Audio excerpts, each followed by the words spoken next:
আজ হচ্ছে 15ই আগস্ট, যেটি আমরা সবাই জানি যে আজকের এই দিনটিতে আমাদের ভারত স্বাধীনতা লাভ করেছিল।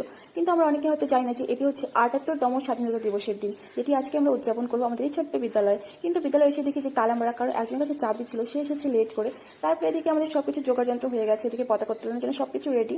তো এখন আমাদের সেই প্রধান কাজকর্মের প্রস্তুতি চলছিল। কিন্তু একটা জিনিস কি জানো, আমাদের ভারতে যে আমরা স্বাধীন স্বাধীন বলি, স্বাধীন হয়েছে, আদৌ কি আমরা স্বাধীন হয়েছি? স্বাধীন হলেও কিন্তু আমরা মেয়েরা এখনো আজও পরাধীন আছি। একবার ভেবে দেখো তো, কোথায় আমাদের স্বাধীনতা? আর হ্যাঁ, যদি সত্যিই আমরা স্বাধীন হয়ে থাকতাম, তবে এই যে আর্য করের যে এই নৃশংস ঘটনাটা, তাকে নৃশংসভাবে অকালে হত্যা হতে হতো না। তো শুধু এটাই নয়, এছাড়া আরো বহু বহু এরকম মা বোনেদের আমাদের অকালে মানুষরূপী পশুদের শিকার হতে হয়েছে, যেটা তাদের প্রাপ্য ছিল না। কিন্তু কেন? কবে আমরা পাবো স্বাধীনতা? তো সেই আশায় আমরা রয়েছি যে ভারত দেশ শুধু স্বাধীন হলে হবে না, তো মেয়েদেরও যে স্বাধীনতার